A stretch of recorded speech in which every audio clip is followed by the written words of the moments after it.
Hi ಸ್ನೇಹಿತರೆ, ಭಾರತ ಸಂವಿಧಾನದಲ್ಲಿ ಕೇಂದ್ರ ಸರ್ಕಾರದಲ್ಲಿ ಕಂಡುಬರುವಂಥ ಪ್ರಮುಖ ಒಂದು ಚಾಪ್ಟರ್ ಯಾವುದಪ್ಪ ಅಂತಂದ್ರೆ ಅದು ರಾಷ್ಟ್ರಪತಿ ಹುದ್ದೆ. ಓಕೆ, ಭಾರತದ ರಾಷ್ಟ್ರಪತಿ ಬಗ್ಗೆ ಇವತ್ತಿನ ಒಂದು ಕ್ಲಾಸ್ ಇರುತ್ತೆ ನೋಡಿ. ತಪ್ಪದೇ ವಿಡಿಯೋನ ಕೊನೆವರೆಗೂ ನೋಡ್ರಿ. ಪ್ರಮುಖವಾದಂಥ ಪ್ರಶ್ನೆಗಳು ಇದಾಗಿರ್ತಾವ. ಓಕೆ, ಇದರಲ್ಲಿ 15 ಹೇಳಿಕೆ ರೂಪದ ಪ್ರಶ್ನೆಗಳು, 10 ಓಲ್ಡ್ ಕ್ವಶನ್ ಪೇಪರ್ಗಳು ಅಂದ್ರೆ ಓಲ್ಡ್ ಕ್ವಶನ್ಗಳು ಮತ್ತು 5 ಏನಪ್ಪ ಅಂತಂದ್ರೆ ಹೊಂದಿಸಿ ಬರೀರಿ ಪ್ರಶ್ನೆಗಳಿದ್ದಾವೆ. ಟೋಟಲ್ ಆಗಿ 30 ಕ್ವಶನ್ಗಳು ಇದ್ದಾವ. ನೀವೇನಾದ್ರೂ ರಾಷ್ಟ್ರಪತಿ ಬಗ್ಗೆ ಈಗ ಆಲ್ರೆಡಿ ಓದ್ಕೊಂಡಿದ್ರೆ ಇದು ನಿಮಗೆ ರಿವಿಷನ್ಗೆ ಬಹಳ ಸಹಕಾರಿ ಆಗುತ್ತೆ ಅಂತಾನೆ ಹೇಳ್ಬೋದು. ಓಕೆ, ಹಾಗಾದ್ರೆ ಬನ್ನಿ ಸ್ನೇಹಿತರೆ ಶುರು ಮಾಡೋಣ.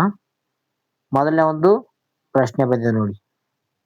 ಮೊದಲನೇ ಒಂದು ಪ್ರಶ್ನೆ, ರಾಷ್ಟ್ರಪತಿ ಅಭ್ಯರ್ಥಿಯ ಅರ್ಹತೆ ಬಗ್ಗೆ ಕೇಳಿದ್ದಾರೆ. ಅದು ಹೇಳಿಕೆ ರೂಪದಲ್ಲಿ.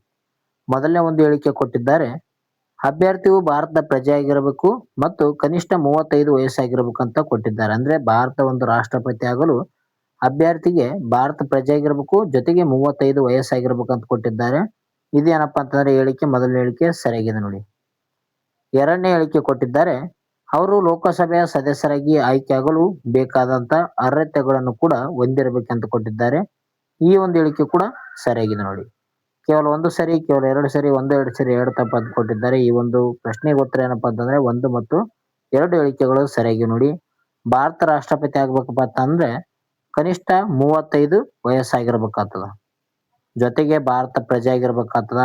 ಯಾವುದೇ ಒಂದು ಲಾಭದಾಯಕ ಹುದ್ದೆಯಲ್ಲಿರಬಾರ್ದು, ದಿವಾಳಿ ಆಗಿರಬಾರ್ದು. ಓಕೆ, ಅದೇ ರೀತಿಯಾಗಿ ಅವರು ಲೋಕಸಭೆಯ ಒಂದು ಸದಸ್ಯರಾಗಿ ಆಯ್ಕೆಯಾಗಲು ಬೇಕಾದಂತ ಅರ್ಹತೆಯನ್ನು ಕೂಡ ಹೊಂದಿರಬೇಕಾಗ್ತದ ನೋಡ್ರಿ ಭಾರತ ರಾಷ್ಟ್ರಪತಿ ಆಗಲು. ಓಕೆ, ಆಪ್ಷನ್ ಸಿ ಸರಿಯಾದ ಉತ್ತರ ಆಗಿತ್ತು. ಸಂವಿಧಾನದ ಒಂದು 58ನೇ ಒಂದು ಹುದ್ದೆಯ ಪ್ರಕಾರ ರಾಷ್ಟ್ರಪತಿಯ ಅಭ್ಯರ್ಥಿಯು ಭಾರತ ಪ್ರಜೆ ಆಗಿರ್ಬೇಕಾಗ್ತದೆ, ಜೊತೆಗೆ 35 ವಯಸ್ಸಾಗಿರ್ಬೇಕಾಗ್ತದ. ಲೋಕಸಭೆ ಸದಸ್ಯರಾಗಲು ಇರಬೇಕಾದಂತ ಅರ್ಹತೆಗಳನ್ನು ಕೂಡ ಇವರು ಹೊಂದಿರಬೇಕಾಗ್ತದ. ಇದು ಎಷ್ಟನೇ ವಿಧಿ ಹೇಳುತ್ತಪ್ಪ ಅಂತಂದ್ರೆ 58ನೇ ವಿಧಿ ಬಗ್ಗೆ ಕೂಡ ಗೊತ್ತಿರ್ಬೇಕಾಗ್ತದೆ ನೋಡ್ರಿ. 52ರಿಂದ ಸ್ಟಾರ್ಟ್ ಆಗುತ್ತೆ ಇದು. 58ನೇ ವಿಧಿ ಇಲ್ಲಿದೆ. ಓಕೆ, ಪ್ರಮುಖವಾಗಿ 60ರ ತನ ನಡೀತು ನೋಡ್ರಿ. 60, 61ನೇ ವಿಧಿ ಕೂಡ ಪ್ರಮುಖವಾದಂತ ವಿಧಿಗಳಾವ. ಎಲ್ಲ ಗೊತ್ತಿರ್ಬೇಕಾಗುತ್ತೆ ಸ್ನೇಹಿತರೆ. ನೆಕ್ಸ್ಟ್, ರಾಷ್ಟ್ರಪತಿಗಳ ಒಂದು ಚುನಾವಣೆಯ ಮಂಡಳಿ ಬಗ್ಗೆ ಕೊಟ್ಟಿದ್ದಾರೆ. ಎಲೆಕ್ಟ್ರಾಲ್ ಕಾಲೇಜ್ ಬಗ್ಗೆ ಕೊಟ್ಟಿದ್ದಾರೆ. ಅಂದ್ರೆ ರಾಷ್ಟ್ರಪತಿಯನ್ನು ಯಾವ ರೀತಿಯಾಗಿ ನೇಮಕ ಮಾಡೋದಾಗಿರ್ಬೋದು, ವೋಟ್ ಹಾಕುವಾಗಿರ್ಬೋದು ಕೊಟ್ಟಿದ್ದಾರೆ ನೋಡ್ರಿ. ಮೊದಲನೇ ಒಂದು ಹೇಳಿಕೆ ಕೊಟ್ಟಿದ್ದಾರೆ, ಸಂಸತ್ತಿನ ಉಭಯ ಸದನಗಳ ಚುನಾಯಿತ ಸದಸ್ಯರು ಈ ಒಂದು ರಾಷ್ಟ್ರಪತಿ ಚುನಾವಣೆಯಲ್ಲಿ ಭಾಗವಹಿಸುತ್ತಾರೆ ಅಂತ ಕೊಟ್ಟಿದ್ದಾರೆ. ಮೊದಲನೇ ಹೇಳಿಕೆ ಏನಪ್ಪಾ ಅಂತಂದ್ರೆ ಸರಿಯಾಗಿದೆ. ಎರಡನೇ ಹೇಳಿಕೆ ಕೊಟ್ಟಿದ್ದಾರೆ ನೋಡ್ರಿ, ರಾಜ್ಯ ವಿಧಾನಸಭೆಗಳ ನಾಮನಿರ್ದೇಶಿತ ಸದಸ್ಯರು ಸಹ ಇದರಲ್ಲಿ ಮತ ಚಲಾಯಿಸುತ್ತಾರಂತ ಕೊಟ್ಟಿದ್ದಾರೆ. ಎರಡನೇ ಹೇಳಿಕೆ ಏನಪ್ಪಾ ಅಂತಂದ್ರೆ ಇದು ತಪ್ಪಾಗಿದೆ. ರಾಷ್ಟ್ರಪತಿಯ ಒಂದು ಚುನಾವಣೆಯಲ್ಲಿ ಏನಪ್ಪಾ ಅಂತಂದ್ರೆ ವಿಧಾನಸಭೆಗಳ ನಾಮನಿರ್ದೇಶಿತ ಸದಸ್ಯರು ಏನಪ್ಪಾ ಅಂತಂದ್ರೆ ಮತ ಚಲಾವಣೆ ಮಾಡೋದಿಲ್ಲ. ಓಕೆ, ಇಲ್ಲಿ ಉಭಯ ಸದನಗಳ ಒಂದು ಚುನಾಯಿತ ಸದಸ್ಯರು ಏನಪ್ಪಾ ಅಂತಂದ್ರೆ ಭಾಗವಹಿಸ್ತಾರ. 1 ಸರಿ, 2 ಸರಿ, 2 ಸರಿ, 2 ತಪ್ಪಂತ ಕೊಟ್ಟಿದ್ದಾರೆ. ಇಲ್ಲಿ ಕೇವಲ 1 ಮಾತ್ರ ಸರಿಯಾಗಿದೆ ನೋಡಿ. ಓಕೆ, ಇದು ತಿಳಿಸುವಂತ ವಿಧಿ ಯಾವ್ದಪ್ಪ ಅಂತಂದ್ರೆ 54ನೇ ವಿಧಿ ಅಂತ ನಾವು ಹೇಳ್ತೀವಿ. ವಿಧಿಯನ್ನು ಕೂಡ ನಿಮಗೆ ಗೊತ್ತಿರಬೇಕಾದ. ಈ ಒಂದು ವಿಧಿಯ ಪ್ರಕಾರ ಏನಪ್ಪಾ ಅಂತಂದ್ರೆ ಕೇವಲ ಚುನಾಯಿತ ಸದಸ್ಯರು ಮಾತ್ರ ಇದರಲ್ಲಿ ರಾಷ್ಟ್ರಪತಿಯ ಒಂದು ಚುನಾವಣೆಯಲ್ಲಿ ಭಾಗವಹಿಸ್ತಾರ.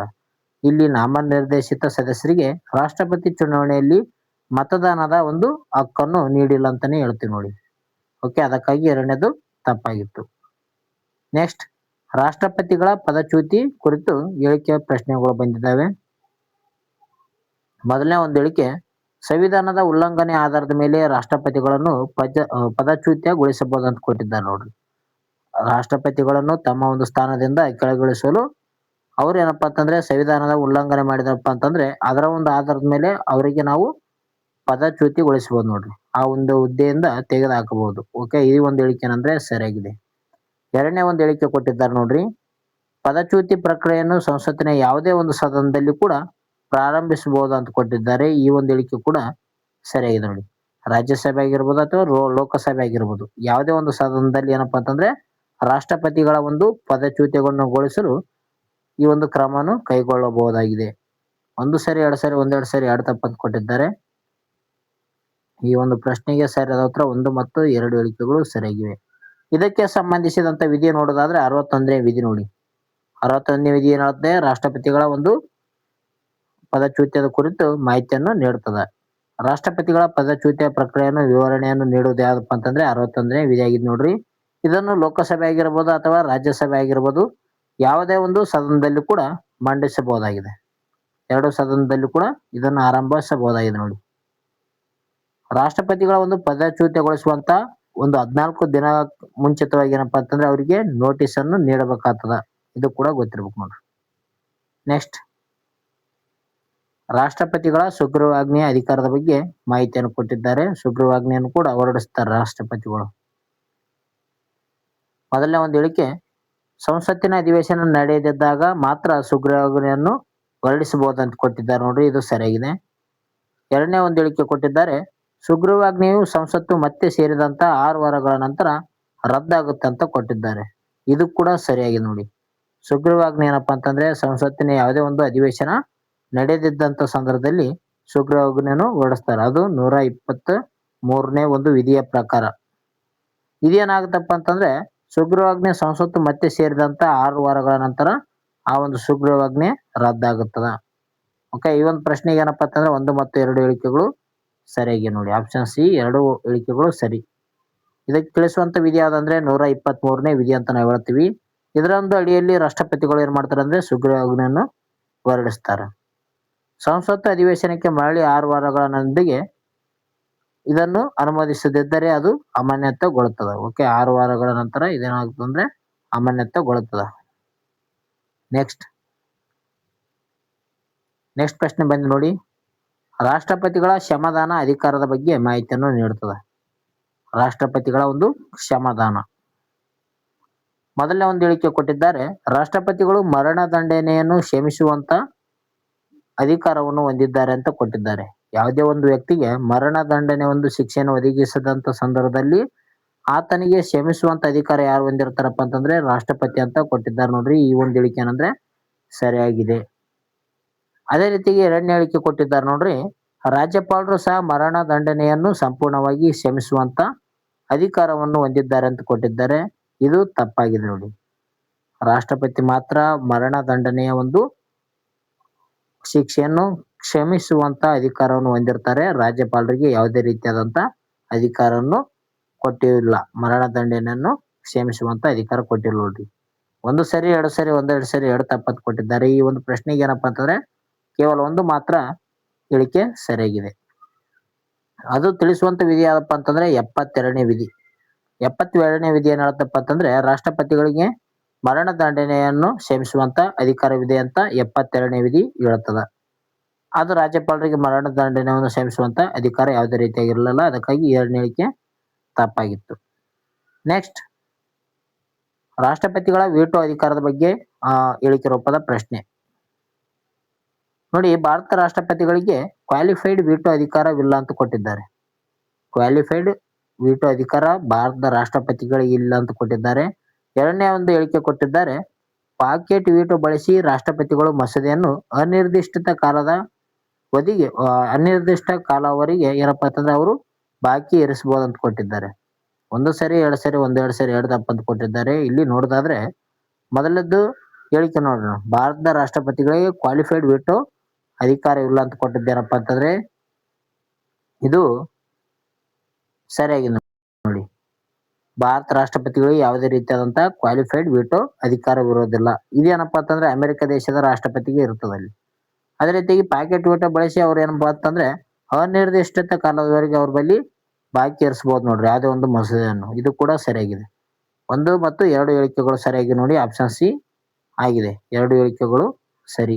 ಅಮೆರಿಕದ ಅಧ್ಯಕ್ಷರಿಗೆ ಕ್ವಾಲಿಫೈಡ್ ವೀಟೋ ಕಂಡು ಬರುತ್ತೆ ನೋಡ್ರಿ. ಇಲ್ಲಿ ಭಾರತ ರಾಷ್ಟ್ರಪತಿಗಳಿಗೆ ಯಾವುದೇ ರೀತಿಯಾದಂತಹ ಕ್ವಾಲಿಫೈಡ್ ವೀಟೋ ಇರೋದಿಲ್ಲ. ಅದೇ ರೀತಿಯಾಗಿ 1986ರಲ್ಲಿ ಗಿಯಾನಿ ಜೈಲ್ ಸಿಂಗ್ ಅವ್ರು ಏನ್ ಮಾಡ್ತಾರಪ್ಪ ಅಂತಂದ್ರೆ ಪಾಕೆಟ್ ವೀಟೋವನ್ನು ಬಳಸಿಗೆಸಿಂದ ಒಂದು ಮಸೂದೆಯನ್ನು ತಡೆ ಹಿಡಿದಿರುತ್ತಾರೆ. ಒಂದು ಮಸೂದೆ ಕಾಯ್ದೆ ಅಂದ್ರೆ ರಾಷ್ಟ್ರಪತಿ ಸಹಿ ಬೇಕಾಗಿರ್ತದ. ಅವರು ಆ ಒಂದು ಮಸೂದೆಯನ್ನು ಹಿಂತಿರುಗಿಸಬಹುದು ಅಥವಾ ಅವರ ಬಳಿ ಪಾಕೆಟ್ ವೀಟೋವನ್ನು ಬಳಸಿಗೆಸಿಂದ ತಮ್ಮ ಬಳಿಯೇ ಇಟ್ಟುಕೊಳ್ಬಹುದು ನೋಡ್ರಿ. ನೆಕ್ಸ್ಟ್, ರಾಷ್ಟ್ರಪತಿಗಳ ಅಧಿಕಾರಾವಧಿ ಮತ್ತು ಮರು ಆಯ್ಕೆ ಬಗ್ಗೆ ಕೊಟ್ಟಿದ್ದಾರೆ. ಮೊದಲೇ ಒಂದು ಹೇಳಿಕೆ, ರಾಷ್ಟ್ರಪತಿಗಳ ಅಧಿಕಾರಾವಧಿ 5 ವರ್ಷ ಅಂತ ಕೊಟ್ಟಿದ್ದಾರೆ. ಈ ಒಂದು ಹೇಳಿಕೆ ಏನಂದ್ರೆ ಸರಿಯಾಗಿದೆ. 5 ವರ್ಷಗಳ ಕಾಲ ಅವರು ಅಧಿಕಾರದಲ್ಲಿ ಇರ್ತಾರ. ನೆಕ್ಸ್ಟ್, ಭಾರತದಲ್ಲಿ ಒಬ್ಬ ವ್ಯಕ್ತಿ ಎಷ್ಟು ಬಾರಿ ಆದರೂ ರಾಷ್ಟ್ರಪತಿಯಾಗಿ ಮರು ಆಯ್ಕೆ ಆಗಬಹುದು. ಇದು ಕೂಡ ಸರಿಯಾಗಿದೆ ನೋಡ್ರಿ. ಒಬ್ಬ ವ್ಯಕ್ತಿ ಭಾರತದಲ್ಲಿ ರಾಷ್ಟ್ರಪತಿ ಆಗ್ಬೇಕಪ್ಪ ಅಂತಂದ್ರೆ ಎಷ್ಟು ಬೇಕಾದ್ರೂ ಕೂಡ ಚುನಾವಣೆಗೆ ನಿಲ್ಲಬಹುದು ರಾಷ್ಟ್ರಪತಿ ಆಗೋಕ್ಕೆ. ಓಕೆ, 1 ಬಾರಿ ಟೈಮ್, 2 ಬಾರಿ ಟೈಮ್ ಅಂತಿಲ್ಲ, ಅನಿರ್ದಿಷ್ಟ ಕಾಲದವರೆಗೆ ಆತನು ರಾಷ್ಟ್ರಪತಿ ಆಗಿ ಚುನಾವಣೆಗೆ ನಿಲ್ಲಬಹುದಾಗಿದೆ. 1 ಮತ್ತು 2 ಹೇಳಿಕೆಗಳು ಸರಿಯಾಗಿ ನೋಡಿ. ಆಪ್ಷನ್ ಸಿ ಇದಕ್ಕೆ ಸರಿಯಾದ ಉತ್ತರ. 56ನೇ ವಿಧಿ ಹೇಳುತ್ತೆ ನೋಡ್ರಿ. 56ನೇ ವಿಧಿ ಏನ್ ಹೇಳುತ್ತೆ? ಅಧಿಕಾರಾವಧಿಯನ್ನು ತಿಳಿಸ್ತದ. 56ನೇ ವಿಧಿ. ಅದೇ ರೀತಿಯಾಗಿ 57ನೇ ವಿಧಿ ಏನ್ ಹೇಳುತ್ತಪ್ಪ ಅಂತಂದ್ರೆ ಮರು ಆಯ್ಕೆ ಬಗ್ಗೆ ತಿಳಿಸ್ತದ. ಭಾರತದಲ್ಲಿ ಮರು ಆಯ್ಕೆಗೆ ಯಾವುದೇ ರೀತಿಯಾದಂತ ಮಿತಿ ಇಲ್ಲ ನೋಡ್ರಿ. ಸ್ನೇಹಿತರೆ ನೋಡ್ರಿ, ಇಲ್ಲಿ ನಾನು ವಿಧಿಗಳನ್ನು ಕೂಡ ಹೇಳ್ತಾ ಇದ್ದೀನಿ. 56ನೇ ವಿಧಿ ಆಯ್ತು, 57ನೇ ವಿಧಿ ಆಯ್ತು, 58ನೇ ವಿಧಿ ಕೂಡ ಆಗಿದೆ. ಓಕೆ ಸ್ನೇಹಿತರೆ, ತಪ್ಪದ್ ನೋಡ್ರಿ. ಇಲ್ಲಿ 52ನೇ ವಿಧಿ ಏನ್ ಹೇಳತ್ತಪ್ಪ ಅಂತಂದ್ರೆ ಭಾರತ ದೇಶಕ್ಕೆ ಒಬ್ಬ ರಾಷ್ಟ್ರಪತಿ ಇರ್ಬೇಕಂತ 52ನೇ ವಿಧಿ ಹೇಳುತ್ತೆ. 53ನೇ ವಿಧಿ ಏನ್ ಹೇಳತ್ತಪ್ಪ ಅಂತಂದ್ರೆ ಕಾರ್ಯಾಂಗದ ಮುಖ್ಯಸ್ಥಾಗಿ ಕಾರ್ಯನಿರ್ವಹಿಸುತ್ತಾರೆ ರಾಷ್ಟ್ರಪತಿ ಅಂತ ಹೇಳುತ್ತಾರೆ. 54, 55 ಏನಪ್ಪಾ ಅಂತಂದ್ರೆ ಈ ಒಂದು ಚುನಾವಣೆ ಬಗ್ಗೆ ಮಾಹಿತಿಯನ್ನು ನೀಡ್ತದ. 56, 57 ಏನಪ್ಪಾ ಅಂತಂದ್ರೆ 56ನೇದು ಅಧಿಕಾರಾವಧಿ ಬಗ್ಗೆ ಹೇಳುತ್ತ, 57ನೇದು ಮರು ಆಯ್ಕೆ ಬಗ್ಗೆ ಹೇಳ್ತದ ನೋಡ್ರಿ. ಈ ರೀತಿಯಾಗಿ ಸೀರಿಯಲ್ ವೈಸ್ ಏನಪ್ಪಾ ಅಂತಂದ್ರೆ ರಾಷ್ಟ್ರಪತಿಗೆ ಸಂಬಂಧಿಸಿದಂತ ವಿಧಿಗಳನ್ನು ಕೂಡ ನಿಮಗೆ ಗೊತ್ತಿರಬೇಕಾಗ್ತದ ನೋಡ್ರಿ. 2025ರಲ್ಲಿ TET ಪರೀಕ್ಷೆಯಲ್ಲಿ ಏನಂದ್ರೆ ರಾಷ್ಟ್ರಪತಿಗಳ ಒಂದು ಅಧಿಕಾರಾವಧಿ ಬಗ್ಗೆ ಕೇಳಿದ್ರು. ಇದೇನಪ್ಪಾ ಅಂತಂದ್ರೆ 56ನೇ ವಿಧಿ ಅಧಿಕಾರಾವಧಿ ಬಗ್ಗೆ ಮಾಹಿತಿಯನ್ನು ನೀಡ್ತದೆ ನೋಡ್ರಿ. ರಾಷ್ಟ್ರಪತಿಗಳ ಪ್ರಮಾಣ ವಚನ ಬಗ್ಗೆ ಕೊಟ್ಟಿದ್ದಾರೆ ಇಲ್ಲಿ. ಮೊದಲನೇ ಒಂದು ಹೇಳಿಕೆ, ರಾಷ್ಟ್ರಪತಿಗಳಿಗೆ ಭಾರತ ಮುಖ್ಯ ನ್ಯಾಯಮೂರ್ತಿಗಳು ಪ್ರಮಾಣ ವಚನವನ್ನು ಬೋಧಿಸುತ್ತಾರೆ ಅಂತ ಕೊಟ್ಟಿದ್ದಾರೆ. ಈ ಒಂದು ಹೇಳಿಕೆ ಏನಂದ್ರೆ ಸರಿಯಾಗಿದೆ. ಎರಡನೇ ಹೇಳಿಕೆ ಕೊಟ್ಟಿದ್ದಾರೆ, ಪ್ರಮಾಣ ವಚನ ಬಗ್ಗೆ ಸಂವಿಧಾನದ 60ನೇ ಒಂದು ವಿಧಿ ಅಡಿಯಲ್ಲಿ ಉಲ್ಲೇಖಿಸಲಾಗಿದೆ ಅಂತ ಕೊಟ್ಟಿದ್ದಾರೆ. ಈ ಒಂದು ಹೇಳಿಕೆ ಕೂಡ ಸರಿಯಾಗಿದೆ ನೋಡಿ. 60ನೇ ವಿಧಿ ಏನ್ ಹೇಳುತ್ತೆ? ಪ್ರಮಾಣ ವಚನದ ಬಗ್ಗೆ ಮಾಹಿತಿಯನ್ನು ನೀಡುತ್ತದೆ ರಾಷ್ಟ್ರಪತಿದು. ಪ್ರಮಾಣ ವಚನ ಬಗ್ಗೆ ಮಾಹಿತಿಯನ್ನು ನೀಡುತ್ತೆ ನೋಡ್ರಿ. 1 ಮತ್ತು 2 ಹೇಳಿಕೆಗಳು ಸರಿಯಾಗಿವೆ. ಆಪ್ಷನ್ ಸಿ ಇದಕ್ಕೆ ಸರಿಯಾದ ಉತ್ತರ. ಓಕೆ, ರಾಷ್ಟ್ರಪತಿಗಳು ಸಂವಿಧಾನವನ್ನು ರಕ್ಷಿಸುವ ಕುರಿತು ಪ್ರಮಾಣ ವಚನ ಸ್ವೀಕರಿಸ್ತಾರೆ ನೋಡ್ರಿ. ಮುಖ್ಯ ನ್ಯಾಯಮೂರ್ತಿಗಳ ಅನುಪಸ್ಥಿತಿಯಲ್ಲಿ ಸುಪ್ರೀಂ ಕೋರ್ಟ್ನ ಹಿರಿಯ ನ್ಯಾಯಮೂರ್ತಿಗಳು ಏನ್ ಮಾಡ್ತಾರಪ್ಪ ಅಂತಂದ್ರೆ ಪ್ರಮಾಣ ವಚನವನ್ನು ಇವರಿಗೆ ಬೋಧಿಸ್ತಾರೆ. ಇದು ಕೂಡ ಗೊತ್ತಿರಬೇಕಾದ. ಅಂದ್ರೆ ರಾಷ್ಟ್ರಪತಿಗಳಿಗೆ ಯಾರು ಪ್ರಮಾಣ ವಚನ ಬೋಧಿಸ್ತಾರಪ್ಪ ಅಂತಂದ್ರೆ ಸುಪ್ರೀಂ ಕೋರ್ಟ್ನ ಮುಖ್ಯ ನ್ಯಾಯಮೂರ್ತಿ. ನೆಕ್ಸ್ಟ್, ರಾಷ್ಟ್ರಪತಿಗಳ ಹುದ್ದೆಯ ಖಾಲಿ ಬಗ್ಗೆ ಕೊಟ್ಟಿದ್ದಾರೆ. ಮೊದಲನೇ ಒಂದು ಹೇಳಿಕೆ, ರಾಷ್ಟ್ರಪತಿಗಳು ರಾಜೀನಾಮೆ ನೀಡಿದರೆ ತಮ್ಮ ಒಂದು ಪತ್ರವನ್ನು ಉಪರಾಷ್ಟ್ರಪತಿಗಳಿಗೆ ಸಲ್ಲಿಸಬೇಕು ಅಂತ ಕೊಟ್ಟಿದ್ದಾರೆ. ಈ ಒಂದು ಹೇಳಿಕೆ ಸರಿಯಾಗಿದೆ ನೋಡಿ. ಅದೇ ರೀತಿ ಎರಡನೇ ಹೇಳಿಕೆ ಕೊಟ್ಟಿದ್ದಾರೆ, ಹುದ್ದೆ ಖಾಲಿ ಆದಂತ 6 ತಿಂಗಳೊಳಗೆ ನೂತನ ರಾಷ್ಟ್ರಪತಿಗಳ ಆಯ್ಕೆ ನಡೆಯಬೇಕು ಅಂತ ಕೊಟ್ಟಿದ್ದಾರೆ. ಈ ಒಂದು ಹೇಳಿಕೆ ಕೂಡ ಸರಿಯಾಗಿದೆ ನೋಡಿ. 1 ಸರಿ, 2 ಸರಿ, 1, 2 ಸರಿ, 2 ತಪ್ಪಂತ ಕೊಟ್ಟಿದ್ದಾರೆ. ಈ ಒಂದು ಪ್ರಶ್ನೆಗೆ 1 ಮತ್ತು 2 ಹೇಳಿಕೆಗಳು ಸರಿಯಾಗಿವೆ ನೋಡಿ. ರಾಷ್ಟ್ರಪತಿ ಏನಾದರೂ ರಾಜೀನಾಮೆ ನೀಡಿದಂತ ಸಂದರ್ಭದಲ್ಲಿ ಅವರಲ್ಲಿ ಒಂದು ಪತ್ರವನ್ನು ಏನಪ್ಪಾ ಅಂತಂದ್ರೆ ಉಪರಾಷ್ಟ್ರಪತಿಗಳಿಗೆ ನೀಡಬೇಕಾಗ್ತದ. ಜೊತೆಗೆ ಖಾಲಿ ಆದಂತ ಹುದ್ದೆಯಲ್ಲಿ 6 ತಿಂಗಳೊಳಗೆ ಏನಪ್ಪಾ ಅಂತಂದ್ರೆ ಹೊಸ ರಾಷ್ಟ್ರಪತಿಗಳ ಒಂದು ಚುನಾವಣೆಯನ್ನು ನಡೆಸಬೇಕಾಗ್ತ ನೋಡ್ರಿ. ಓಕೆ, ಅಲ್ಲಿವರೆಗೂ ಉಪರಾಷ್ಟ್ರಪತಿಯೇ ಒಂದು ರಾಷ್ಟ್ರಪತಿಯ ಒಂದು ಕಾರ್ಯವನ್ನು ನಡೆಸ್ತಾರ. ರಾಷ್ಟ್ರಪತಿಗಳ ಒಂದು ಹುದ್ದೆಯಲ್ಲಿ ನಿಧನ ಆಗಿರ್ಬೋದು, ಪದಚ್ಯುತಿಗೊಳಿಸಬಹುದು ಅಥವಾ ರಾಜೀನಾಮೆಯಿಂದಾಗಿ ಖಾಲಿ ಇರುವಂತ ಆ ಒಂದು ಹುದ್ದೆಗೆ 6 ತಿಂಗಳೊಳಗೆ ಚುನಾವಣೆ ನಡೆಸಬೇಕಾಗ್ತ ನೋಡ್ರಿ. ಅಲ್ಲಿವರೆಗೆ ಏನಪ್ಪಾ ಅಂತಂದ್ರೆ ಉಪರಾಷ್ಟ್ರಪತಿ ಅವರು ಕಾರ್ಯನಿರ್ವಹಿಯಾಗಿ ರಾಷ್ಟ್ರಪತಿಯಾಗಿ ಕಾರ್ಯನಿರ್ವಹಿಸ್ತಾರೆ. ನೆಕ್ಸ್ಟ್, ರಾಷ್ಟ್ರಪತಿಗಳ ತುರ್ತು ಪರಿಸ್ಥಿತಿ ಅಧಿಕಾರಗಳ ಬಗ್ಗೆ ಹೇಳಿಕೆ ರೂಪದ ಪ್ರಶ್ನೆ ಕೊಟ್ಟಿದ್ದಾರೆ. ಮೊದಲನೇ ಒಂದು ಹೇಳಿಕೆ, ರಾಷ್ಟ್ರೀಯ ತುರ್ತು ಪರಿಸ್ಥಿತಿಯನ್ನು ವಿಧಿ 352ನೇ ಅಡಿಯಲ್ಲಿ ಘೋಷಿಸಲಾಗುತ್ತದೆ ಅಂತ ಕೊಟ್ಟಿದ್ದಾರೆ. ಈ ಒಂದು ಹೇಳಿಕೆ ಏನಪ್ಪಾ ಅಂತಂದ್ರೆ ಸರಿಯಾಗಿದೆ ನೋಡಿ. ಅದೇ ರೀತಿ ಎರಡನೇ ಹೇಳಿಕೆ ಕೊಟ್ಟಿದ್ದಾರೆ, ಆರ್ಥಿಕ ತುರ್ತು ಪರಿಸ್ಥಿತಿಯನ್ನು ವಿಧಿ 360ನೇ ಒಂದು ಅಡಿಯಲ್ಲಿ ಘೋಷಿಸಲಾಗುತ್ತೆ ಅಂತ ಕೊಟ್ಟಿದ್ದಾರೆ. ಇದು ಕೂಡ ಸರಿಯಾಗಿದೆ. 1 ಮತ್ತು 2 ಹೇಳಿಕೆಗಳು ಸರಿ. ಆಪ್ಷನ್ ಸಿ ಇದಕ್ಕೆ ಸರಿಯಾದ ಉತ್ತರ ಆಗಿದೆ ನೋಡಿ. ಇಲ್ಲಿ ನೋಡೋದಾದ್ರೆ ರಾಷ್ಟ್ರಪತಿಗಳು ಮಂತ್ರಿಮಂಡಲದ ಒಂದು ಲಿಖಿತ ಶಿಫಾರಸಿನ ಮೇರೆಗೆ ರಾಷ್ಟ್ರೀಯ ತುರ್ತು ಪರಿಸ್ಥಿತಿಯನ್ನು ಏನ್ ಮಾಡ್ತಾರೆ ಅಂದ್ರೆ ಘೋಷಣೆಯನ್ನು ಮಾಡುತ್ತಾರೆ. ಇದಕ್ಕೆ ಸಂಬಂಧಿಸಿದಂತ ವಿಧಿ ಯಾವುದು? 352ನೇ ವಿಧಿ.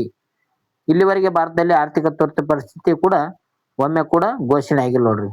ಆರ್ಥಿಕ ತುರ್ತು ಪರಿಸ್ಥಿತಿ ಯಾವಕ್ಕೆ ಸಂಬಂಧಿಸಿದಂತೆ 360ನೇ ವಿಧಿಗೆ ಸಂಬಂಧಿಸಿದೆ ಆರ್ಥಿಕ ತುರ್ತು ಪರಿಸ್ಥಿತಿ. ಅದೇ ರೀತಿಯಾಗಿ ರಾಜ್ಯಗಳ ಒಂದು ತುರ್ತು ಪರಿಸ್ಥಿತಿ ಅಂತ ಹೇಳ್ಬೋದು. ರಾಜ್ಯಗಳ ಮೇಲೆ ರಾಷ್ಟ್ರಪತಿ ಆಳ್ವಿಕೆಯನ್ನು ನಡೆಸ್ತಾರ. ಅದು 356ನೇ ವಿಧಿಗೆ ಸಂಬಂಧಿಸಿದೆ. ಎಸ್.ಆರ್. ಬೊಮ್ಮಾಯಿ ಪ್ರಕರಣ ಯಾವುದಕ್ಕೆ ಸಂಬಂಧಿಸಿದೆ ಅಂದ್ರೆ ಅದು ರಾಜ್ಯ ಒಂದು ತುರ್ತು ಪರಿಸ್ಥಿತಿ ಬಗ್ಗೆ ಸಂಬಂಧಿಸಿದೆ ನೋಡಿ.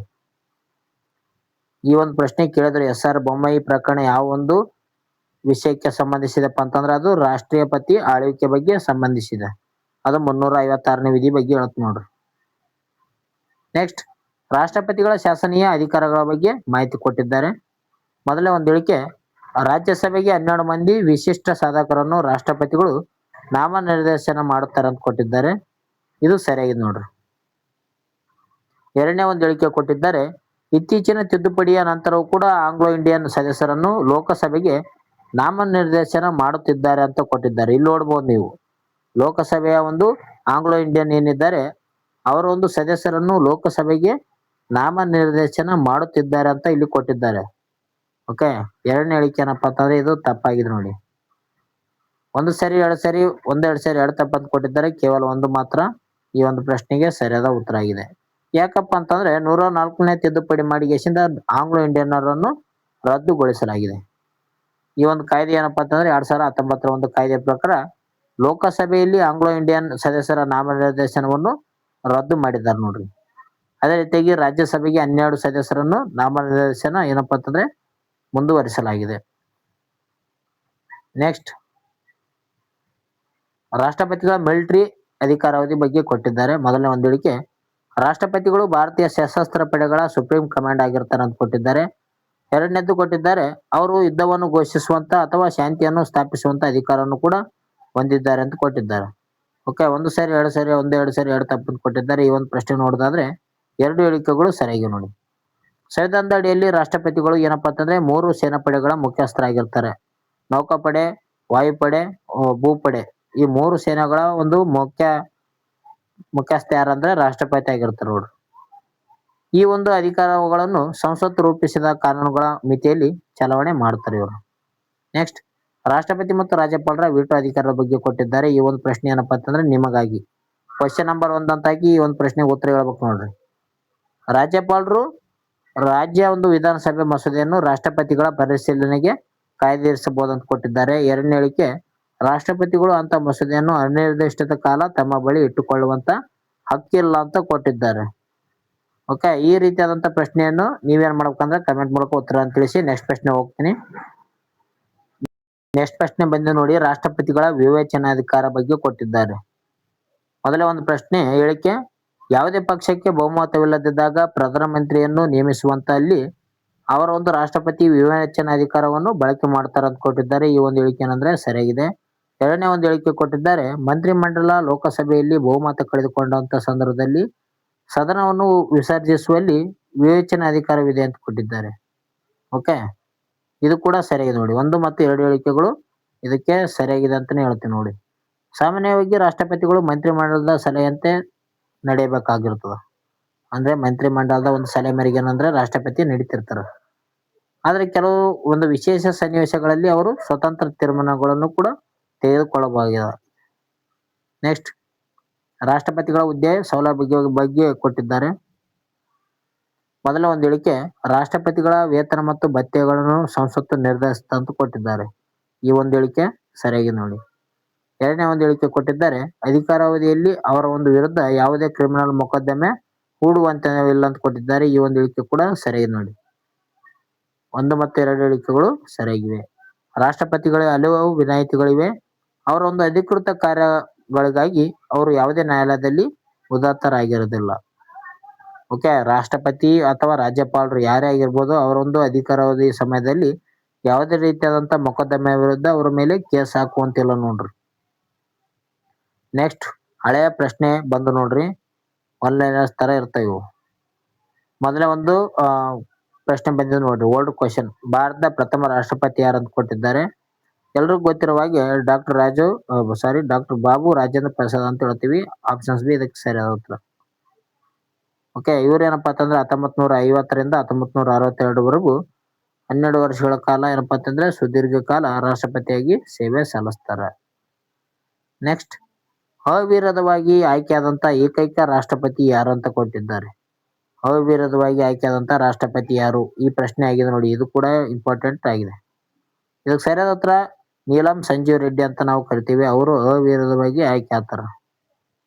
1977ರಲ್ಲಿ ಇವರ ಒಂದು ಯಾವುದೇ ಎದುರಾಳಿ ಇಲ್ಲದೆ ರಾಷ್ಟ್ರಪತಿಯಾಗಿ ಆಯ್ಕೆ ಆಗ್ತಾರ ನೋಡ್ರಿ. ಅತಿ ಕಿರಿಯ ವಯಸ್ಸಿನಲ್ಲಿ ರಾಷ್ಟ್ರಪತಿ ಆದಂತ ವ್ಯಕ್ತಿ ಯಾರಂದ್ರೆ ಅದು ನೀಲಂ ಸಂಜೀವ್ ರೆಡ್ಡಿ, 1977ರಲ್ಲಿ. ನೆಕ್ಸ್ಟ್, ಭಾರತದ ಮೊದಲ ಮಹಿಳಾ ರಾಷ್ಟ್ರಪತಿ ಯಾರಂತ ಕೊಟ್ಟಿದ್ದಾರೆ ನೋಡ್ರಿ. ಮೊದಲ ಮಹಿಳೆಯರಿಗೆ ಸಂಬಂಧಿಸಿದಂತೆ ಮುಖ್ಯವಾಗಿ ಮೊದಲ ಬಾರಿಗೆ ಮಹಿಳೆಯರ ಬಗ್ಗೆ ಕೂಡ ಕೇಳ್ತಾರೆ. ಮೊಟ್ಟ ಮೊದಲು ಈ ಒಂದು ಮೌಂಟ್ ಎವರೆಸ್ಟ್ ಏರಿದಂತ ಮಹಿಳೆ ಯಾರಂತ ನೀವೇನಂದ್ರೆ ಕಮೆಂಟ್ ಮಾಡ್ರಿ. ಓಕೆ, ನೋಡೋಣ. ಮೌಂಟ್ ಎವರೆಸ್ಟ್ ಏರಿದಂತ ಮೊಟ್ಟ ಮೊದಲ ಭಾರತೀಯ ಮಹಿಳೆ ಯಾರಂತ ಕಮೆಂಟ್ ಮಾಡ್ರಿ. ಇಲ್ಲಿ ಪ್ರಶ್ನೆ ಏನಿದೆ ಅಂದ್ರೆ ಭಾರತದ ಮೊದಲ ಮಹಿಳಾ ರಾಷ್ಟ್ರಪತಿ ಯಾರಂತ ಕೊಟ್ಟಿದ್ದಾರೆ. ಇದಕ್ಕೆ ಸರಿಯಾದ ಉತ್ತರ ಪ್ರತಿಭಾ ಪಾಟೀಲ್, ಆಪ್ಷನ್ಸ್ ಬಿ ಇದಕ್ಕೆ ಸರಿಯಾದ ಉತ್ತರ. ಪ್ರತಿಭಾ ದೇವಿ ಸಿಂಗ್ ಪಾಟೀಲ್ ಅಂತ ಕರೀತಾರೆ ಇವರಿಗೆ. ಇವರು 2007ರಿಂದ 2012ವರೆಗೆ ಭಾರತದ 12ನೇ ರಾಷ್ಟ್ರಪತಿಯಾಗಿ ಸೇವೆ ಸಲ್ಲಿಸ್ತಾರೆ ನೋಡ್ರಿ. ಈಗ 2ನೇ ರಾಷ್ಟ್ರಪತಿಯಾಗಿ ಪ್ರಸ್ತುತ ದ್ರೌಪದಿ ಮುರ್ಮು ಅವರು ಇದ್ದಾರೆ ನೋಡ್ರಿ. ಅದು ಕೂಡ 2ನೇ ಮಹಿಳೆ ಆಗಿದ್ದಾರೆ. 2ನೇ ಒಂದು ಮಹಿಳಾ ರಾಷ್ಟ್ರಪತಿ ದ್ರೌಪದಿ ಮುರ್ಮು ಅವರು ಈಗ ಪ್ರಸ್ತುತ ಇದ್ದಾರೆ. ಅವರು ಸಂತಾಲ ಬುಡಕಟ್ಟಿಗೆ ಸೇರಿದ್ದಾರೆ ನೋಡ್ರಿ. ಯಾವ ಬುಡಕಟ್ಟು? ಸಂತಾಲ ಬುಡಕಟ್ಟು. ನೆಕ್ಸ್ಟ್, ಪದವಿಯಲ್ಲಿದ್ದಾಗಲೇ ನಿಧನರಾದಂತ ಮೊದಲ ರಾಷ್ಟ್ರಪತಿ ಯಾರು? ಅಂದ್ರೆ ಈ ಒಂದು ಅಧಿಕಾರಾವಧಿಯಲ್ಲೇ ಮರಣ ಹೊಂದಿದಂತ ಮೊದಲ ರಾಷ್ಟ್ರಪತಿ ಯಾರಂತ ಕೊಟ್ಟಿದ್ದಾರೆ. ಇದಕ್ಕೆ ಸರಿಯಾದ ಉತ್ತರ options B doctor Zakir Hussain ನೋಡ್ರಿ. ಇವರು ಏನಪ್ಪಾ ಅಂತಂದ್ರೆ ಮುಸ್ಲಿಂ ರಾಷ್ಟ್ರಪತಿ ಇರ್ತಾರೆ, ಒಬ್ಬ ಮುಸ್ಲಿಂ ವ್ಯಕ್ತಿ. ಇವ್ರು ಏನಂದ್ರೆ 1969ರಲ್ಲಿ ಪದವಿಯಲ್ಲಿದ್ದಾಗಲೇ ನಿಧನವನ್ನು ಹೊಂದುತ್ತಾರೆ. ಇವರು ಭಾರತದ ಮೊದಲ ಮುಸ್ಲಿಂ ರಾಷ್ಟ್ರಪತಿಯವರು ಕೂಡ ಆಗಿರ್ತಾರೆ ನೋಡ್ರಿ. ಭಾರತದ ಮೊದಲ ಮುಸ್ಲಿಂ ರಾಷ್ಟ್ರಪತಿ ಯಾರಂದ್ರೆ ಅದು ಡಾಕ್ಟರ್ ಜಾಕಿರ್ ಹುಸೇನ್. ನೆಕ್ಸ್ಟ್, ಜನಸಾಮಾನ್ಯರ ರಾಷ್ಟ್ರಪತಿ ಎಂದು ಯಾರನ್ನು ಕರೆಯುತ್ತಾರೆ ಅಂತ ಕೊಟ್ಟಿದ್ದಾರೆ. ಓಕೆ, ಜನಸಾಮಾನ್ಯರ ರಾಷ್ಟ್ರಪತಿ ಅಂತ ಯಾರನ್ನು ಕರೀತಾರಂತ ಕ್ವಶನ್ ನಂಬರ್ 2 ಅಂತ ಹಾಕಿ ಕಮೆಂಟ್ ಮಾಡ್ರಿ. ನೆಕ್ಸ್ಟ್ ಪ್ರಶ್ನೆ ಹೋಗೋಣ.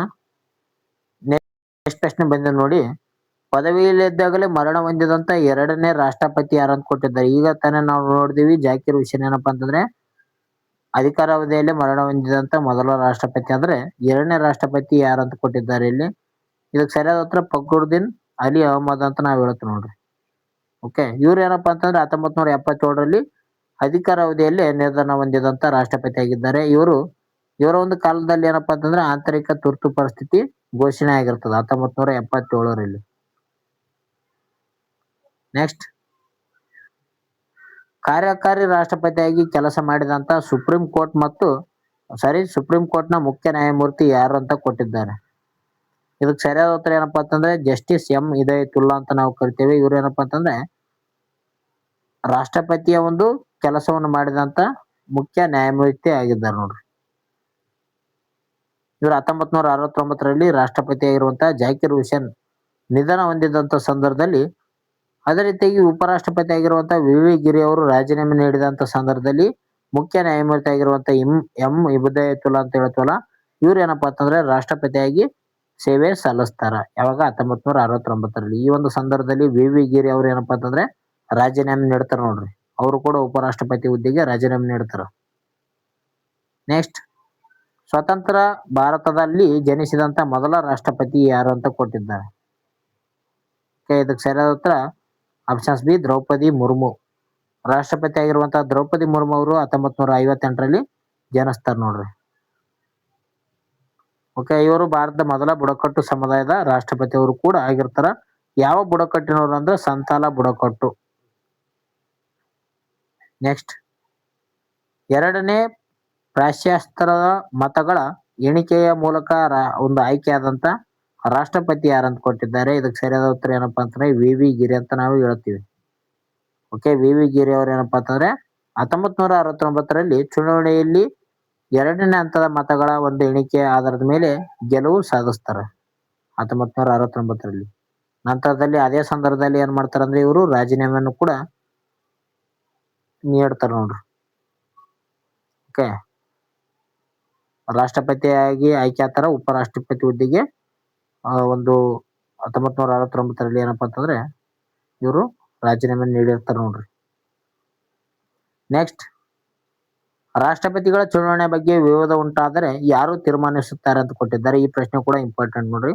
ರಾಷ್ಟ್ರಪತಿಯ ಒಂದು ವಿವಾದ ಉಂಟಾದಂತ ಸಂದರ್ಭದಲ್ಲಿ ಯಾರು ವಿವಾದವನ್ನು ಬಗೆಹರಿಸ್ತಾರೆ ಅಂತ ಕೊಟ್ಟಿದ್ದಾರೆ. ಇದಕ್ಕೆ ಸರಿಯಾದ ಉತ್ತರ ಸುಪ್ರೀಂ ಕೋರ್ಟ್ ನೋಡ್ರಿ. ಸುಪ್ರೀಂ ಕೋರ್ಟ್ ಏನಂದ್ರೆ ವಿವಾದವನ್ನು ನಡೆಸ್ತಾರೆ. ಅದು ಸಂಬಂಧಿಸಿದಂತ ವಿಧಿ ಯಾವಪ್ಪ ಅಂತಂದ್ರೆ 71ನೇ ವಿಧಿಯ ಪ್ರಕಾರ ಸುಪ್ರೀಂ ಕೋರ್ಟ್ ಏನಪ್ಪಾ ಅಂತಂದ್ರೆ ರಾಷ್ಟ್ರಪತಿಯ ಒಂದು ಚುನಾವಣೆಯಲ್ಲಿ ಸಂಬಂಧಿಸಿದ ಎಲ್ಲಾ ಒಂದು ವಿವಾದಗಳನ್ನು ಸುಪ್ರೀಂ ಕೋರ್ಟ್ನ ವಿಚಾರಿಸಿ ಅಂತಿಮ ತೀರ್ಪು ನೀಡುತ್ತದೆ ಅಂತಾನೆ ಹೇಳ್ತೀವಿ. ಇವು ರಾಷ್ಟ್ರಪತಿಗಳ ಒಂದು ಹಳೆಯ ಒಂದು ಪ್ರಶ್ನೆಗಳು. ನೆಕ್ಸ್ಟ್ ವಂದಿಸಿ ಬರೆ ಪ್ರಶ್ನೆಗಳು ಬಂದಿದ್ದ ನೋಡ್ರಿ. ಸಂವಿಧಾನದ ವಿಧಿಗಳ ಬಗ್ಗೆ ಕೊಟ್ಟಿದ್ದಾರೆ. ಈ ಚೆಕ್ ಪಟ್ಟಿ ಬಿ ನಲ್ಲಿ ಅದಕ್ಕೆ ಸಂಬಂಧಿಸಿದಂತ ವಿಧಿಗಳ ಬಗ್ಗೆ ಕೊಟ್ಟಿದ್ದಾರೆ. ಓಕೆ, ಸಂವಿಧಾನದ ವಿಧಿ ಮತ್ತು ವಿಷಯದ ಬಗ್ಗೆ ಈ ರೀತಿಯಾದಂತ ಕೊಡುವಂತ ಚಾನ್ಸ್ ಇರ್ತದ. ಮೊದಲನೇ ಒಂದು ವಿಧಿ 52ನೇ ವಿಧಿ ನಾನು ಹೇಳಿದೆ. 52ನೇ ವಿಧಿ ಹೇಳುತ್ತೆ ಭಾರತಕ್ಕೆ ರಾಷ್ಟ್ರಪತಿ ಇರಬೇಕಂತ ಹೇಳ್ತದ. ಅಂದ್ರೆ ಎ ಏನಂದ್ರೆ 2 ಆತ್ ನೋಡ್ರಿ. A2 ಎಲ್ಲಿದೆ, A2 ಎಲ್ಲಿದೆ, A1 ಇಲ್ಲಿದೆ, ಇದು ತಪ್ಪು. A2 ಇದೆ, ಡಿ ನಲ್ಲಿ A4 ಇದೆ, ಇದು ಕೂಡ ತಪ್ಪು. ಎ ಆಗಿರ್ಬೋದು ಅಥವಾ ಸಿ ಆಗಿರ್ಬೋದು. ನೆಕ್ಸ್ಟ್ 61ನೇ ವಿಧಿ ಬರ್ತ್ ನೋಡ್ರಿ. 61ನೇ ವಿಧಿ ಇದೇನಪ್ಪ ಅಂತಂದ್ರೆ ಪದಚ್ಯುತಿ ಪ್ರಕ್ರಿಯೆ ಬಗ್ಗೆ ಮಾಹಿತಿಯನ್ನು ನೀಡುತ್ತದೆ. ನಾನು ಇದ್ರ ಬಗ್ಗೆ ಕೂಡ ಹೇಳಿದ್ದೀನಿ 61ನೇ ವಿಧಿ ಬಗ್ಗೆ. ಓಕೆ, B4 ನೋಡಿ. B4 ಇಲ್ಲಿದೆ, B4 ಇಲ್ಲ 3 ಇದೆ, ಇದು ತಪ್ಪು. ಓಕೆ, ಆಪ್ಷನ್ ಸಿ ಏನಪ್ಪಾ ಅಂತಂದ್ರೆ ಇದಕ್ಕೆ ಸರಿಯಾದ ಉತ್ತರ ಇದೆ. ನೆಕ್ಸ್ಟ್ 72ನೇ ವಿಧಿ ಏನಪ್ಪಾ ಅಂತಂದ್ರೆ ಇದು ಕ್ಷಮಾದಾನದ ಅಧಿಕಾರದ ಬಗ್ಗೆ ಮಾಹಿತಿಯನ್ನು ನೀಡುತ್ತದೆ. 72ನೇ ವಿಧಿ ಯಾವುದೇ ಒಂದು ವ್ಯಕ್ತಿಗೆ ಮರಣ ದಂಡ ನೀಡಿದಂತ ಸಂದರ್ಭದಲ್ಲಿ ಕ್ಷಮಾದಾನ ನೀಡುವುದು 72ನೇ ವಿಧಿ. ನೆಕ್ಸ್ಟ್ 123ನೇ ವಿಧಿ ಸುಗ್ರೀವಾಜ್ಞೆ ಬಗ್ಗೆ ಮಾಹಿತಿಯನ್ನು ನೀಡುತ್ತದೆ. ಓಕೆ, ಇದರ ಬಗ್ಗೆ ಮಾಹಿತಿ ಕೊಟ್ಟಿದ್ದಾರೆ ನೋಡ್ರಿ. ನೆಕ್ಸ್ಟ್ ರಾಷ್ಟ್ರಪತಿಗಳು ಮತ್ತು ಅವರಿಗೆ ಸಂಬಂಧಿಸಿದಂತ ವಿಶೇಷತೆಗಳ ಬಗ್ಗೆ ಕೊಟ್ಟಿದ್ದಾರೆ. ಮೊದಲೇ ಒಂದು ಪಟ್ಟಿ ಎ ಪಟ್ಟಿ ಬಿ ನಲ್ಲಿ ಕೊಟ್ಟಿದ್ದಾರೆ ನೋಡ್ರಿ. ಪಟ್ಟಿ ಎ ನಲ್ಲಿ ಪ್ರತಿಭಾ ಪಾಟೀಲ್ ಅಂತ ಕೊಟ್ಟಿದ್ದಾರೆ. ಈಗ ತಾನೇ ನಾವು ಇವರ ಹೆಸರನ್ನು ನೋಡಿದೀವಿ. ಪ್ರತಿಭಾ ಪಾಟೀಲ್ ಅವರು ಭಾರತದ ಮೊದಲ ಒಂದು ಮಹಿಳಾ ರಾಷ್ಟ್ರಪತಿ ಆಗಿದ್ದಾರೆ. ಇಲ್ಲಿದೆ A1 2ನೇ ನೋಡ್ರಿ. ಮಹಿಳಾ ರಾಷ್ಟ್ರಪತಿ A2. A2 ಇಲ್ಲಿದೆ, ಇಲ್ಲೆಲ್ಲ ತಪ್ಪು, ಇಲ್ಲಿದೆ, ಇದು ತಪ್ಪು. ನೆಕ್ಸ್ಟ್ KR ನಾರಾಯಣ್ ಅಂತ ಕೊಟ್ಟಿದ್ದಾರೆ. ದ್ರೌಪದಿ ಮುರ್ಮು ಅಂತ ಕೊಟ್ಟಿದ್ದಾರೆ. ದ್ರೌಪದಿ ಮುರ್ಮು ಬಗ್ಗೆ ನೋಡೋಣ. ಯಾಕಂದ್ರೆ ಪ್ರಸ್ತುತ ರಾಷ್ಟ್ರಪತಿ ಇವರೇ ಇದ್ದಾರೆ. ಇವ್ರೇನಪ್ಪಾ ಅಂತಂದ್ರೆ ಮೊದಲ ಬುಡಕಟ್ಟು ಮಹಿಳೆ ಅಂತಾನೆ ನಾವ್ ಹೇಳ್ಬೋದು. ಸಂತಾಲ ಬುಡಕಟ್ಟಿಗೆ ಸೇರಿದಂತ C3 ನೋಡ್ರಿ. C3 ಇಲ್ಲಿದೆ, ಇಲ್ಲಿ ಕೂಡ C1 C3 ಇದೆ, ಇದು ತಪ್ಪು ನೋಡ್ರಿ. ಆಪ್ಷನ್ ಸಿ ಏನಪ್ಪಾ ಅಂತಂದ್ರೆ ಇದಕ್ಕೆ ಸರಿಯಾದ ಉತ್ತರ ಆಗಿದೆ. ನೆಕ್ಸ್ಟ್ C1 ಯಾವ್ದಂದ್ರೆ ಇದಾಗಿದೆ ನೋಡ್ರಿ. ಓಕೆ, KR ನಾರಾಯಣ್ ಅವರಪ್ಪ ಅಂತಂದ್ರೆ ಇವರು ಮೊದಲ ದಲಿತ ರಾಷ್ಟ್ರಪತಿ ಆಗಿರ್ತಾರೆ. KR Narayan. Next APJ Abdul Kalam missile man of India ಅಂತ ಕರೀತಾರೆ ಇವ್ರಿಗೆ. ಓಕೆ, ಇವರು ಭಾರತೀಯ ಸಾಮಾಜಿಕ ವೈವಿಧ್ಯತೆಯನ್ನು ರಾಷ್ಟ್ರಪತಿ ಭವನದಲ್ಲಿ ಪ್ರತಿನಿಧಿಸಿದಂತ ಪ್ರಮುಖ ವ್ಯಕ್ತಿಗಳು ಇವರಾಗಿರ್ತಾರೆ ನೋಡ್ರಿ. ನೆಕ್ಸ್ಟ್ ಪಟ್ಟಿ ಎ ನಲ್ಲಿ ಅಧಿಕಾರಗಳು, ಪಟ್ಟಿ ಬಿ ನಲ್ಲಿ ಅವುಗಳಿಗೆ ಸಂಬಂಧಿಸಿದಂತ ಒಂದು ಪ್ರಮುಖ ವಿಷಯಗಳ ಬಗ್ಗೆ ಕೊಟ್ಟಿದ್ದಾರೆ ನೋಡಿ. ಶಾಸನೀಯ ಅಧಿಕಾರ, ನ್ಯಾಯಾಂಗ ಅಧಿಕಾರ, ಮಿಲಿಟರಿ ಅಧಿಕಾರ, ಹಣಕಾಸು ಅಧಿಕಾರ ಅಂತ ಕೊಟ್ಟಿದ್ದಾರೆ. ಶಾಸನೀಯ ಅಧಿಕಾರದ ಬಗ್ಗೆ ನೋಡೋದಾದ್ರೆ ಇದು ಜಂಟಿ ಅಧಿವೇಶನ ಕರೆಯೋದು ಒಂದು ಶಾಸನೀಯ ಅಧಿಕಾರಕ್ಕೆ ಸಂಬಂಧಿಸಿದೆ. ಎರಡನೇದೇನಪ್ಪಾ ಅಂತಂದ್ರೆ ನ್ಯಾಯಾಂಗ ಅಧಿಕಾರ. ಇದು ನ್ಯಾಯಾಂಗ ಅಧಿಕಾರ ಸುಪ್ರೀಂ ಕೋರ್ಟ್ಗೆ ಸಲಹೆ ಕೇಳೋದು ನ್ಯಾಯಾಂಗ ಅಧಿಕಾರದಲ್ಲಿ ಬರ್ತದೆ. ಅಂದ್ರೆ 3, 4 ಎಲ್ಲಿದೆ ನೋಡಿ. 3, 4 ಇಲ್ಲಿದೆ, ಇಲ್ಲಿಲ್ಲ, ಇದು ತಪ್ಪು, ಇದು ತಪ್ಪು, ಇದು ತಪ್ಪು. ಆಪ್ಷನ್ ಸಿ ಏನಪ್ಪಾ ಅಂತಂದ್ರೆ ಇದಕ್ಕೆ ಸರಿಯಾದ ಉತ್ತರ ಆಗಿದೆ. ಮಿಲಿಟರಿ ಅಧಿಕಾರ ಏನಪ್ಪಾ ಅಂತಂದ್ರೆ ಇದು ಸೇನಾ ಮುಖ್ಯಸ್ಥರಿಗೆ ನೇಮಕ ಮಾಡುವಲ್ಲಿ ಬಳಸ್ತಾರೆ ಮಿಲಿಟರಿ ಅಧಿಕಾರ. ಹಣಕಾಸು ಅಧಿಕಾರ ಹಣಕಾಸು ಆಯೋಗಕ್ಕೆ ರಚನೆ ಬಗ್ಗೆ ಸಂಬಂಧಿಸಿದೆ. ಓಕೆ, ಜಂಟಿ ಅಧಿವೇಶನ ವಿಧಿ ಏನಂದ್ರೆ 108ನೇ ವಿಧಿಯ ಪ್ರಕಾರ ಜಂಟಿ ಅಧಿವೇಶನವನ್ನು ರಾಷ್ಟ್ರಪತಿಗಳು ಕರೆಯುತ್ತಾರ. ಇದರ ಒಂದು ಅಧ್ಯಕ್ಷತೆಯನ್ನು ಯಾರು ವಹಿಸ್ತಾರಪ್ಪ ಅಂತಂದ್ರೆ ಲೋಕಸಭೆಯ ಒಂದು ಸಭಾಪತಿ ಇದರ ಒಂದು ಜಂಟಿ ಅಧಿವೇಶನದ ಅಧ್ಯಕ್ಷತೆಯನ್ನು ವಹಿಸ್ತಾರ. ನೆಕ್ಸ್ಟ್ ಹಣಕಾಸು ಆಯೋಗದ ಒಂದು ವಿಧಿ ಏನಂದ್ರೆ 280ನೇ ವಿಧಿಗೆ ಸಂಬಂಧಿಸಿದೆ. ನ್ಯಾಯಾಂಗ ಸಲಿಗೆ ವಿಧಿ 143ನೇ ಒಂದು ವಿಧಿ, ನ್ಯಾಯಾಂಗದಿಂದ ಸಲಹೆಯನ್ನು ಪಡೆಯೋದು. ನೆಕ್ಸ್ಟ್ ಸಮಾಧಾನಗಳು ಮತ್ತು ಅದರ ಒಂದು ಪ್ರಮುಖ ಅರ್ಥಗಳ ಬಗ್ಗೆ ಕೊಟ್ಟಿದ್ದಾರೆ. ಓಕೆ, ಈ ಒಂದು ಏನು ವಂದಿಸಿ ಬರೆಯಿದೆ ನಿಮಗೂ ಕೂಡ ಇರ್ಬೇಕಲ್ಲ, ಅದಕ್ಕಾಗಿ ಕ್ವೆಶ್ಚನ್ ನಂಬರ್ 4 ಅಂತ ಹಾಕಿ ಈ ಒಂದು ಪ್ರಶ್ನೆಗೆ ಏನಂದ್ರೆ ಉತ್ತರವನ್ನು ತಿಳಿಸಿ. ನೆಕ್ಸ್ಟ್ ಪ್ರಶ್ನೆ ಹೋಗೋಣ. ನೆಕ್ಸ್ಟ್ ಪ್ರಶ್ನೆ ಬಂದಿದೆ ನೋಡಿ ಸ್ನೇಹಿತರೆ. ಆ ಒಂದು ಪ್ರಶ್ನೆಗೆ ನೀವು ಉತ್ತರವನ್ನು ಕಾಮೆಂಟ್ ಬಾಕ್ಸ್ ನಲ್ಲಿ ತಿಳಿಸಿ. ನೆಕ್ಸ್ಟ್ ಪ್ರಶ್ನೆ ಬಂದಿದೆ ರಾಷ್ಟ್ರಪತಿಗಳು ಮತ್ತು ಅವರ ಕಾಲದ ಘಟನೆಗಳ ಬಗ್ಗೆ ಕೊಟ್ಟಿದ್ದಾರೆ. ಪಟ್ಟಿ ಎ ನಲ್ಲಿ ಅವ್ರ ರಾಷ್ಟ್ರಪತಿಗಳು, ಪಟ್ಟಿ ಬಿ ನಲ್ಲಿ ಅವರ ಒಂದು ಘಟನೆಗಳ ಬಗ್ಗೆ ಕೊಟ್ಟಿದ್ದಾರೆ. ಮೊದಲನೇದು ಫಕ್ರುದ್ದೀನ್ ಅಲಿ ಅಹಮದ್. ಇವ್ರು ಏನಪ್ಪಾ ಅಂತಂದ್ರೆ ಆಂತರಿಕ ತುರ್ತು ಪರಿಸ್ಥಿತಿ ನಡೆದಂತ ಸಂದರ್ಭದಲ್ಲಿ ಮರಣ ಹೊಂದಿದಂತ ವ್ಯಕ್ತಿ ಇವರಾಗಿರ್ತಾರೆ. ಓಕೆ, ಆಂತರಿಕ ತುರ್ತು ಪರಿಸ್ಥಿತಿ. ಎ ಎರಡನೇದಿದೆ, ಇಲ್ಲಿ ಎ ತಪ್ಪದು, ಎ ಎರಡನೇದಿದೆ, ಎ ಮೂರನೇದು, ಇದು ಕೂಡ ತಪ್ಪು. ನೆಕ್ಸ್ಟ್ ಗಿಯಾನಿ ಜೈಲ್ ಸಿಂಗ್ ಅಂತ ಕೊಟ್ಟಿದ್ದಾರೆ. ಇವ್ರು ಏನಪ್ಪಾ ಅಂತಂದ್ರೆ ಇವ್ರಿಗೆ ನೋಡೋದಾದ್ರೆ ಭಾರತ ಮತ್ತು ನಿಂದ್ರು ನೋಡೋಣ. ಗಿಲಾನಿ ಜೈಲ್ ಸಿಂಗ್ ಬಗ್ಗೆ ನೋಡೋಣ.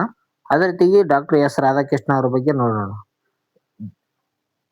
S Radhakrishnan okay, S Radhakrishna ಅವ್ರ ಬಗ್ಗೆ ನೋಡೋದಾದ್ರೆ ಇವ್ರು ಏನಪ್ಪಾ ಅಂತಂದ್ರೆ ಮೊದಲ ಭಾರತ ಚೀನಾ ಯುದ್ಧದಲ್ಲಿ ಭಾಗಿಯಾಗಿರ್ತಾರ. ಅಂದ್ರೆ ಸಿ ಏನಂದ್ರೆ ಒಂದೇ ನೋಡಿ, ಸಿ ಒಂದೇದೆಲ್ಲಿದೆ, ಸಿ ಎರಡನೇದು ತಪ್ಪು, ಸಿ ಮೂರನೇದು ತಪ್ಪು, ಸಿ ಒಂದೇದಿಲ್ಲ, ಇದು ಕೂಡ ತಪ್ಪು. ಆಪ್ಷನ್ ಸಿ ಏನಪ್ಪಾ ಅಂತಂದ್ರೆ ಅದಕ್ಕೆ ಸರಿಯಾದ ಉತ್ತರ ಆಗಿರುತ್ತೆ.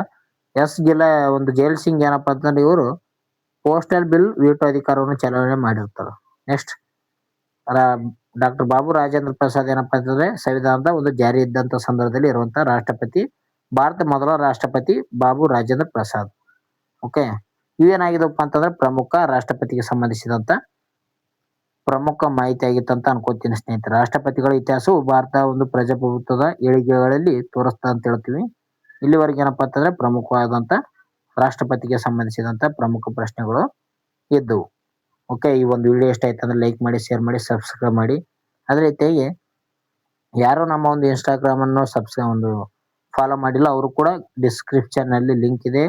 ಇನ್ಸ್ಟಾಗ್ರಾಮ್ ಅನ್ನು ಕೂಡ ಫಾಲೋ ಮಾಡಿ. ಅಲ್ಲಿ ಕೂಡ ಪ್ರಮುಖವಾಗಿ ದಿನನಿತ್ಯ ಕ್ವಶನ್ಗಳನ್ನು ಕೇಳ್ತಾ ಇರ್ತೀನಿ. ಕ್ವಶನ್ ಅನ್ನು ಕೂಡ ಅಟೆಂಡ್ ಮಾಡಿ. ಸ್ನೇಹಿತರೆ, ಇಲ್ಲಿವರೆಗೂ ರಾಷ್ಟ್ರಪತಿಗೆ ಸಂಬಂಧಿಸಿದಂತ ಮಾಹಿತಿ ಇತ್ತು. ಈ ಒಂದು ವಿಡಿಯೋ ಇಷ್ಟ ಆಯ್ತು ಅಂದ್ರೆ ಸೂಪರ್ ಅಂತ ಕಮೆಂಟ್ ಹಾಕಿ. ಓಕೆ, ಕೇಂದ್ರ ಸರ್ಕಾರಕ್ಕೆ ಸಂಬಂಧಿಸಿದಂತ ಈಗ ರಾಷ್ಟ್ರಪತಿ ಆಯ್ತು, ನಂತರ ಉಪರಾಷ್ಟ್ರಪತಿ, ಆಮೇಲೆ ಪ್ರಧಾನಮಂತ್ರಿ, ಆಮೇಲೆ ಮಂತ್ರಿ ಮಂಡಲ, ಈ ರೀತಿಯಾಗಿ ಏನಪ್ಪಾ ಅಂತಂದ್ರೆ ಚಾಪ್ಟರ್ ವೈಸ್ ಹೋಗುತ್ತಾ ಕ್ಲಾಸ್. ಓಕೆ, ತಪ್ಪದೆ ಕೊನೆವರೆಗೂ ವಿಡಿಯೋನ ನೋಡಿ ನಿಮ್ಮೊಂದು ಪರೀಕ್ಷೆಗೆ ಸಿದ್ಧತೆಯನ್ನು ಮಾಡಿಕೊಳ್ಳಿ. ಓಕೆ, ಈ ಒಂದು ವಿಡಿಯೋ ಇಷ್ಟ ಆಯ್ತು ಅಂದ್ರೆ ಹೊಸಬರಾದ್ರೆ ಬೇಗನೆ ಸಬ್ಸ್ಕ್ರೈಬ್ ಮಾಡಿ, ನಮ್ಮ ಒಂದು ವಿಡಿಯೋನ ಶೇರ್ ಮಾಡಿ ಅಂತ ಹೇಳ್ತಾ ಇವತ್ತಿನ ಒಂದು ವಿಡಿಯೋನ ಇಲ್ಲಿಗೆ ಮುಕ್ತಾಯ ಮಾಡ್ತೀನಿ. ನೆಕ್ಸ್ಟ್ ವಿಡಿಯೋದಲ್ಲಿ ಸಿಗೋಣ. ಟೇಕ್ ಕೇರ್, ಬಾಯ್.